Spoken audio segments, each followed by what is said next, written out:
हर बात को सह जाना। तास्तितिक्षस्व भारत, जितना सहनशील होगा उतना बड़ा वो भक्त बनेगा। जब कोई इस मार्ग में चलता है तो उसके सामने इस बात की परीक्षा आती है, तुम कितना सह सकते हो। जब आपको बुरा लगना ही बंद हो जाएगा तो आपको भगवान परमानंद प्रदान करेंगे। जब तक बुरा लगता है तब तक साधन करो और उस बुराई को सह जाओ। जो आपसे कोई गाली दे रहा है, अपमान कर रहा है, निंदा कर रहा है, या काम क्रोध लोभ कुछ भी, सह जाओ, चुप रहो, शांत रहो, सह जाओ। नहीं, किसी से कह देते हैं तो हृदय थोड़ा खाली हो जाता है, तो कहते हैं यहां नहीं होगा। रहीमन मन की मन व्यथा रखिए मन में गोए, ये दिव्य सिद्धांत है। कहवू ते कछ दुख घटी होई, कहने से दुख कम हो जाता है। पर काहि कहो यह जान न कोई, पर किससे कहूं, इस बात को कौन जानेगा। तो रहीमन मन की मन व्यथा रखिए मन में गोए, सुनी छलई हैं लोग सब बांट न ले है कोई। विनोद होने लगे, तुम्हारा मजाक बना देंगे लोग। सहनशील, बहुत गंभीर। वैसे भी साधुता की जब बातें आती है तो सहनशील, आशय, उदार, धीरज सहित विवेकी, जहां देखो तहां तितिक्षवः पहला शब्द है साधु के लक्षण का। यहां कह रहे हैं दो बातें भक्त की पहली पहचान। पहला, सहनशील कितना है।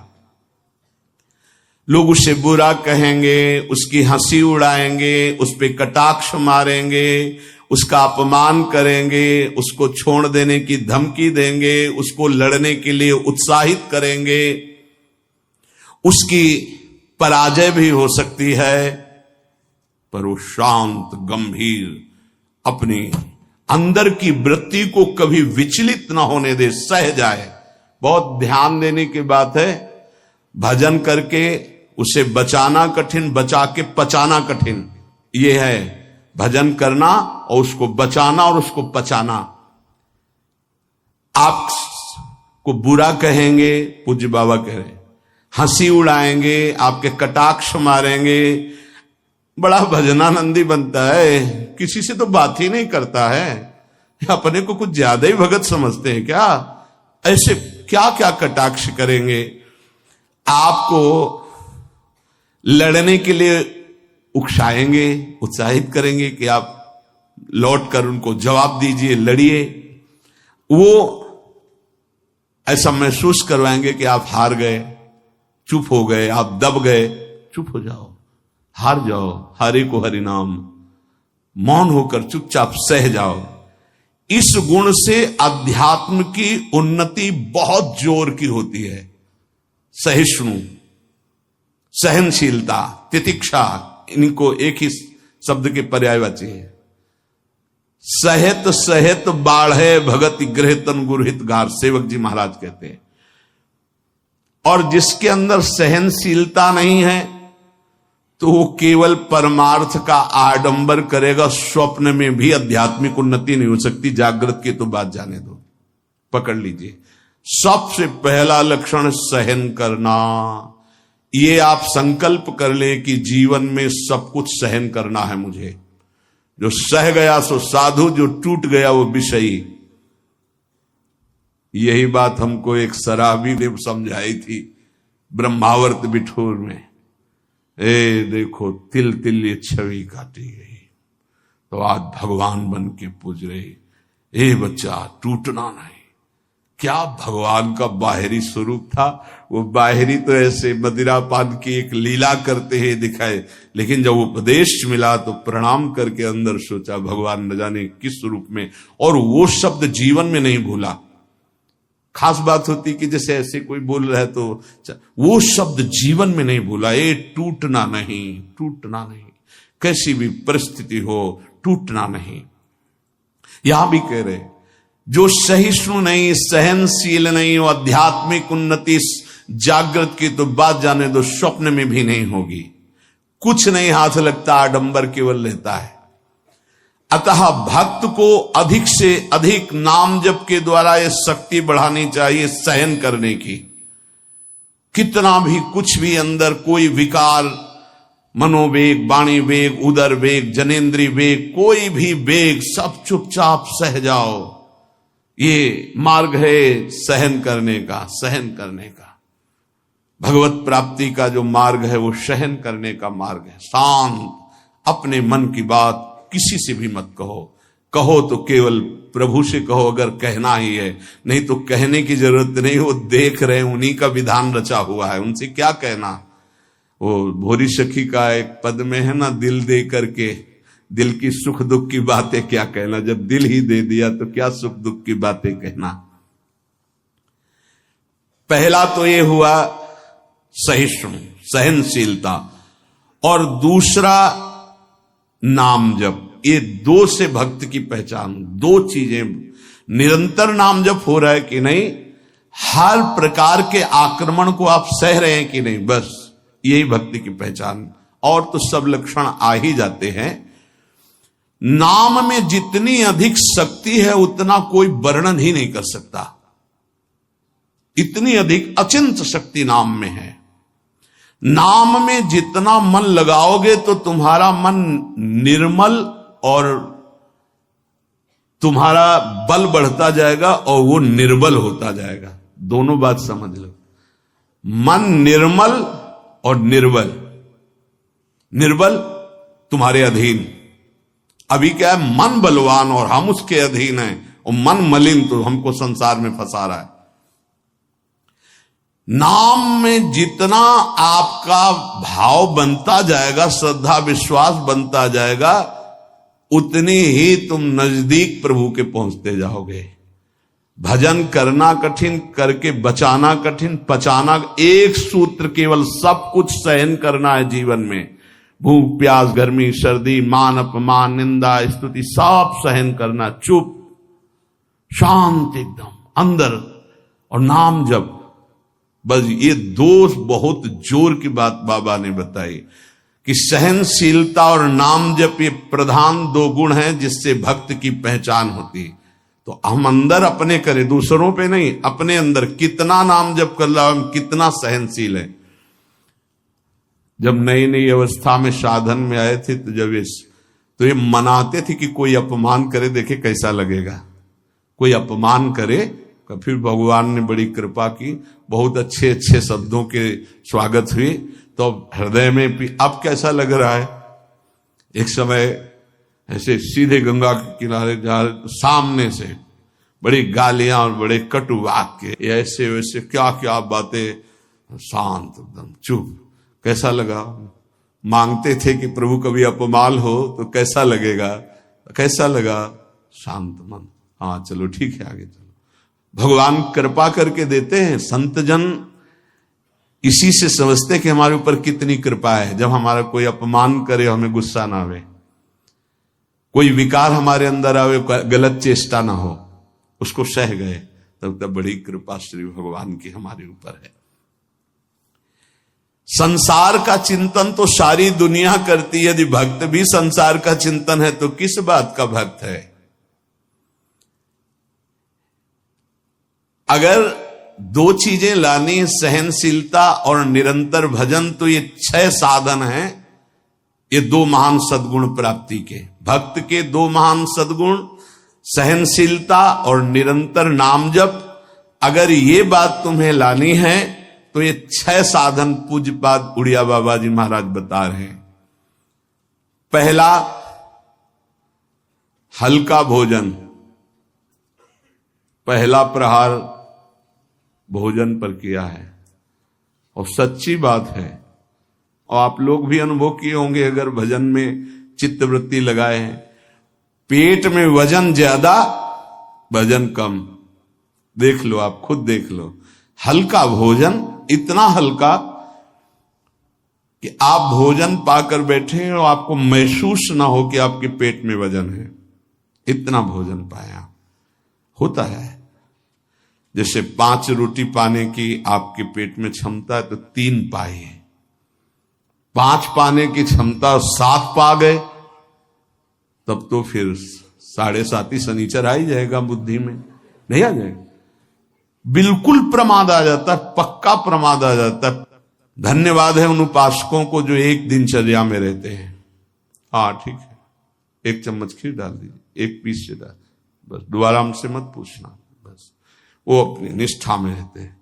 ये आहार विहार ही भजन में सबसे ज्यादा सहयोगी है और बाधक भी है। हल्का भोजन लिख रहे हैं बाबा, हल्का भोजन मतलब सुपाच्य भोजन और आधा पेट भोजन। एक दिन चर्चा हुई थी, अगर याद हो पीछे, 400 ग्राम अन्न में 24 घंटे में बहुत स्वस्थ शरीर रह सकता है। केवल रसेंद्री फंसाए है, रसेंद्री। हमें लगता है कि अगर हमें जीवन उछाल उत्साहित और बहुत सात्विक रखना है तो हल्का भोजन। दूसरी बात, प्राण संयम। ये जो बहुत जल्दी जल्दी श्वासें चलती हैं, इससे भजन में बड़ा बाधा पड़ती है। एक आराम से श्वास खींचिए, कितनी बार राधा नाम जपते हैं, फिर आराम से छोड़िए, कितनी बार छोड़ते हैं। प्राणों का संयम आवश्यक है, इसलिए 2-3 प्राण वायु का संशोधन की प्रक्रियाएं हैं जिनको सबको करना चाहिए। ये प्राणायाम के अंतर्गत नहीं, हम भजन की बात कर रहे हैं। आराम से बैठ जाओ, इसे दोनों स्वरों से वायु खींचो, कोई हाथ वाथ लगाने की जरूरत नहीं, पूरी खींचा और एकदम छोड़ दो। 7 बार किया एक बार में, 4 बार ऐसा करो, आप देखना एक ये प्रक्रिया है, कोई हाथ लगाने की जरूरत नहीं। प्राणवायु का संशोधन, खींचा, रोक लिया, नाम जप कर रहे हैं, एकदम प्राण व्याकुल, छोड़ दिया। एक ये है आंतरिक कुंभक और एक बाह्य कुंभक, खाली किया, नाम जप करे बेटे, फिर तुरंत खाली किया, फिर रोक लिया, इसे बाह्य 3 बस कर लीजिए। आप देखिए आपके फेफड़े, आपकी छाती, आपका प्राण संयम। कोई हम ये नहीं कह रहे ऐसे करने की, और ये मात्र 2-2 मिनट का अभ्यास कर लीजिए। क्या जाता है ऐसे आराम से बैठ के, कोई जान भी नहीं रहा कि आप प्राणवायु का संशोधन कर रहे हैं, पर मेरुदंड सीधी होनी चाहिए।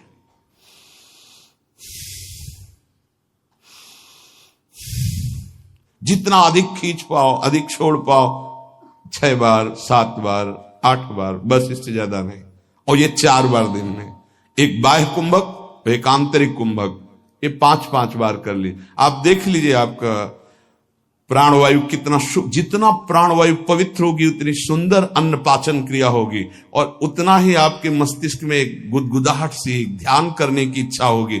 मंत्र जपोगे तो एक प्यारा लगेगा। अब जब प्राणवायु किसी के देखो ना, एकदम अगर एकांत कमरे में हो तो ऐसा लग रहा है जैसे धौंकनी चल रही, क्योंकि स्थूल प्राणवायु है, उसकी आवाज अलग ही सुनाई देगी। प्राणवायु का संयम, भोजन हल्का और प्राणवायु संशोधन कृपया जरूर करें, चाहे वृद्ध शरीर हो चाहे जवान शरीर हो, ये जरूरी है प्राणवायु का संशोधन। अपने तो किडनी खराब हो गई, तब से बंद हो गए, नहीं तो 45 मिनट केवल प्राणवायु संशोधन होता, तो 45 मिनट व्यायाम, और उस समय केवल भगवदा का नाम चलता था। 1 सेकंड के लिए ऐसा नहीं कि प्राणवायु संशोधन करे, नाम छूट जाए, या व्यायाम करने नाम छूट जाए।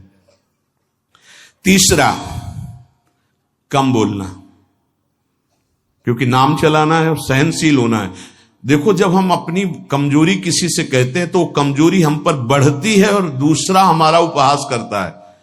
इसलिए अपनी कमजोरी तो बोलनी नहीं, और कोई बात भी करने की जरूरत नहीं है। थोड़ा बारा व्यवहार में आवश्यक हो तो उत्तर दे दीजिए, कम बोलना सीखें। उपासक जब अपनी रहने पे रहता है तो हमें लगता है कि धन्यवाद का पात्र है, जो अपने को जलाकर प्रभु के चरणारविंद तक पहुंच रहा है। बहुत कठिन विषय है, प्रणाम है उसको जो अपने को जलाकर आगे बढ़ रहा है। कम बोलना, तीसरा। चौथा, किसी से कोई भी इच्छा न रखना, न व्यक्त करना। ये 2 महान सद्गुण आ जाएंगे, सहनशीलता और निरंतर भजन। किसी से कोई इच्छा, आप आज क्या पाएंगे? नहीं, आप क्या पाएंगे? जो श्री जी की इच्छा नहीं। वैसे आपको पसंद क्या है? राधा राधा राधा। नहीं, भोजन में क्या पसंद, यही आहार है हमारा। कभी भी कोई शब्द ना निकलने पाए तो आज फिर मुंगौड़ा बन जाए, ऐसा नहीं। कोई देखो, अगर आपको वास्तविक मार्ग को प्राप्त करना है तो सिद्धांत है, कोई भी इच्छा है भी तो प्रकट नहीं करना हो। आप देख लेना, अगर श्री जी को मूंग के मुंगोड़ा ही पवाने हैं ना प्रसाद में, तो आपको मिल जाएंगे कहीं ना कहीं से। मांगने की जरूरत नहीं, कहने की जरूरत नहीं, इच्छा व्यक्त करने की जरूरत नहीं। पांचवा, जो इंद्री बहुत लालायित हो गई और उसका विषय आ गया हो तो उसका संसर्ग ना होने देना। देखो, जैसे वो दो सद्गुण कठिन है तो उनको लाने वाले साधन भी बहुत कठिन है। किसी भी इंद्री की बहुत इच्छा हुई और वैसे ही संयोग आ गया, कोई भी इच्छा, हर इंद्री में अपनी इच्छा रहती है, प्रबल इच्छा हुई और प्रारब्धवशात माया ने वही संयोग बना दिया, लो खाओ। और आपको पता है कि ये मेरे हृदय में बिल्कुल चल रहा था, कैसे मिले, और वो मिल गया, तो खुश नहीं होना। बोले संसर्ग नहीं होने देना, पाने नहीं, हटा देना है। इतनी हिम्मत है। पहला लक्षण सहिष्णु, वो दूसरा निरंतर भजन। जो तुम्हारी, ये सब बातों में नहीं कह रहे, जिसकी प्रबल इच्छा थी हमारे अंदर और वही आ गया संयोग से, यही बात गुरुदेव ने बताई थी। बोले जो प्रिय वस्तु हो उसका संयोग इंद्रियों के संसर्ग में ना होने पाए और उसको भोग लगा बांट दो। तो बाबा कह रहे किसी भी प्रिय बात, प्रिय वस्तु, वो इंद्रिय भोग जब उपस्थित हो तो उसका संसर्ग ना होने देना। इससे दो सामर्थ्य जागृत होंगी, निरंतर नाम जप और सहिष्णु, सहनशील। और वाणी पाठ और अपना जो संत समागम है, इसके सिवा अकेले रहने का स्वभाव बनाना। इसमें भी जो अपने प्रियजन परिवार के जन, उनको लगने लगता है अकेले बैठे क्यों रहता है। अरे वो अपने साधन में बैठा है, उसके लिए डिस्टर्ब थोड़ी होना कि अकेले क्यों बैठे। धन्य भाग है, जैसे अपने लोगों को सूचना मिलती कि वो एकांत ही चुपचाप बैठा रहता, तो अपने को पता है, अपना हृदय शीतल होता है कि सही मार्ग है, सही मार्ग है। एकांत देश में रहने का स्वभाव होना, प्राणों का संयम होना, भोजन बहुत हल्का सात्विक होना, कम बोलना, किसी भी तरह से अपनी इच्छा को किसी के सामने प्रकट ना करना। अगर हमारे अंदर इच्छा, छठवां, अगर हमारे अंदर इच्छा आ ही गई है और उसके अनुसार प्रारब्धवशात संयोग बन जाता है उस भोग का, तो इंद्रियों का संसर्ग ना होने देना। इन 6 साधनों से ये 2 बात महान भक्त के अंदर आ जाएंगी कि वो सहनशील हो जाएगा और उसका निरंतर नाम जप चलने लगेगा। भक्त वही है जो प्रभु के नाम को परम धन, परम जीवन मानता है और हर समय ऐसे नाम जप में लगा रहता है जैसे संसारी पुरुष धन कमाने में। जो जितना भगवान नाम का संग्रह कर लेगा वो उतना ही उच्च भावना वाला बन जाएगा। भक्ति से क्या मिलता है जानते हो? भाव की ऊंचाई। बाजार में वस्तु का अगर भाव ना हो तो सड़ती रहती है, ऐसे ही भक्ति से भाव प्रकट होता है। भावहीन पुरुष सड़ता रहता है, नरकों में दुर्गति होती रहती है। अगर मनुष्य शरीर में भी है, वो विविध प्रकार की दुर्वासनाओं से सड़ता रहता है, जलता रहता है। और भक्त भावोत्सवेन भजताम रस काम धेनु, भाव में डूबा आनंद मगन रहता है। ये भाव कहां से आता है? जितना नाम रूपी धन एकत्रित करोगे उतना ही महंगा भाव आपके अंदर आ जाएगा। बोले ये तो प्रिया प्रीतम की लीला में डूबे रहते हैं, भाव कहां पहुंचा दिया? अभी कहां है? काम भाव, क्रोध भाव, लोभ भाव, अभी तुम्हारा भाव गिर गया। भाव उठाओ तो बोले कहां है? बोले प्रिया प्रीतम के भाव में। बोले ये कहां है? बोले काम भाव में, क्रोध भाव में, लोभ भाव में। भाव ही सब कुछ है। भगवान को पुकार करके साक्षात सामने प्रकट करने की सामर्थ्य भाव में ही है। भाव पूरित टेर ही करती मुझे लाचार है, भाव बिन सुनी पुकारे मैं कभी सुनता नहीं। बात ध्यान करो, भाव सारा। और ये भाव कहां से आता है? पूज्य उड़िया बाबा कह रहे, जो भक्त जितना अधिक नाम जप कर लेता है उतना ही बढ़िया भाव उसका बन जाता है। जो नाम कीर्तन पर विश्वास करता है कि नाम कीर्तन कर रहा हूं तो मेरे प्रभु यहीं बैठे सुन रहे हैं, भक्त का सदैव ऐसा भाव रहता है। मैं पद गायन कर रहा हूं, मेरी प्रियालाल मुस्कुरा रहे हैं, वो सुन रहे हैं। बाणी सी ध्रुवदास जी की सुन जोरी मुस्कात। अगर तुम्हें भाव नहीं आ रहा तो आचार्यों ने लिखा है कि जब 42 लीला गाई जाती है तो जोरी प्रिया प्रीतम परस्पर देखकर मुस्कुराते हैं और गायन और श्रवण करने वाले उपासकों पर कृपा करते हैं। जो सांसारिक पुस्तकों को, समाचार पत्र को और विलासिता भरी काम भरी बातों जिसमें लिखी हुई ऐसी पुस्तिकाओं को जो पढ़ते हैं वो कभी भक्त नहीं बन सकते। तो बाबा के समय मोबाइल नहीं चला था 60-70 वर्ष पहले, ये तो 35 वर्ष बहुत हुए होंगे, नहीं मोबाइल को भी लिख देते, क्योंकि उस समय पत्रिका ही गंदी बातों की लिखा पढ़ी वाली बातें पढ़ी। अब तो मोबाइल वाली बातें हैं। वो भक्त नहीं हो सकता जो गंदी बातें देखता है। नहीं, आपको तो अपनी वृत्ति पवित्र करनी, बचानी है। बहुत सावधानी की जरूरत है। एक छोटा सा बच्चा 13 वर्ष का, एकांतिक में, बहुत सुलझा व्यक्तित्व, अवस्था 13 वर्ष की, व्यक्तित्व बहुत सुलझा। जब वो अपने संयम की बात तो हम कहा भाई मोबाइल तो नहीं रखते, उनका लैपटॉप रखते, तो हम कहा उसमें भी वही गलती होती है क्या? क्योंकि कभी हमने तो बोले हाँ सर्च करके वैसे किया जा सकता है, तो उनका फिर तो गलती होने की संभावना है। बोले हो चुकी गलती, अब संभाल लो। छोटे छोटे बच्चों में गलती कराने की सामर्थ्य इस मोबाइल लैपटॉप में है। विश्वास कीजिए बहुत बढ़िया समय है, निकल चलो। ये माया फंसाने के लिए सब सूत्र फेंकेगी, आपको फंसना नहीं है। कोई सुख नहीं, केवल जलन, केवल अशांति, केवल समय नष्ट होना। भक्त वही है जिसको भगवान से भी अधिक संत महात्मा प्यारे लगे।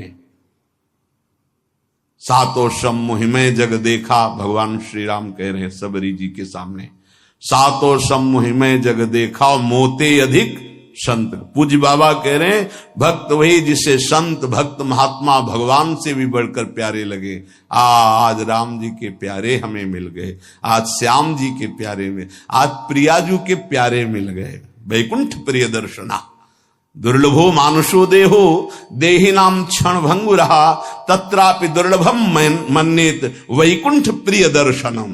आहा, भगवान के प्यारों के दर्शन प्राप्त होना। भक्त वही है जिसकी जिह्वा हर समय नाम जप में लगी रहती है और बातों के लिए वो मूक हो गई है। नारायण हरि भजन में पांचों न सुहाग, जो सच्चाई से मार्ग में चल रहा उसको अच्छा ही नहीं लगता।